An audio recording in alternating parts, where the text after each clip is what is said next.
नमस्कार, मी जयंत दत्ताराम कुबल, माणगाव सिंधुदुर्गचा रहिवासी असून सध्या जो देशात कृषी कायद्याचा चर्चेचा विषय चालू आहे त्याच्याबद्दल मला वाटणार म्हणजे मी ज्या प्रमाणात हा कायदा वाचला आहे त्या दृष्टीने मला जे काय वाटलं त्याची प्रतिक्रिया मी थोडक्यात देतो आहे. ह्या कृषी कायद्याच्या सर्वसाधारण जर बघितलं तर फायदेच जास्त आहेत, तोटेही काही आहेत. तर फायद्याचा विचार केला तर सध्या आता आम्ही कोकणातले शेतकरी आहोत. तसे कोकणात जो आंबा उत्पादन जास्त प्रमाणात होते तो सगळा माल मुंबईला जातो, दलालांमार्फत विक्री होते. तर ह्या कायद्यामुळे दलाल ही पद्धत जी आहे ती कुठेतरी संपुष्टात येणार आहे. त्यामुळे शेतकऱ्यांना आपला माल योग्य भावात विकणं शक्य होणार आहे.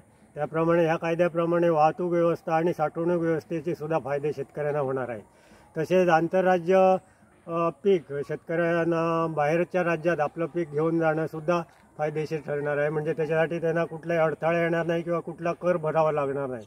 तसंच एखादा शेतकरी जर आपला माल बाहेरच्या देशातही विकायचं म्हटला तरी तो विकू शकणार आहे. त्यामुळे त्याला जास्तीत जास्त जिथे विक्री करून जास्त फायदा कमवता येईल तसं शेतकऱ्यांना ह्या कायद्यामुळे शक्य होणार आहे. त्यामुळे हा कायदा खूप फायदेशीर आहे.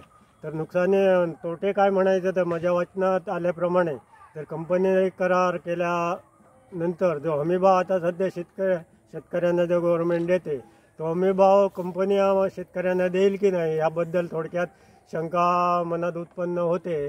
तर त्याचं स्पष्टीकरण मिळालं तर बरेचसं समाधान होईल शेतकऱ्यांचं. अदरवाईज सगळ्या दृष्टीने विचार केला तर हा कायदा फायदेशीर दिसतोय शेतकऱ्यांच्या दृष्टीने.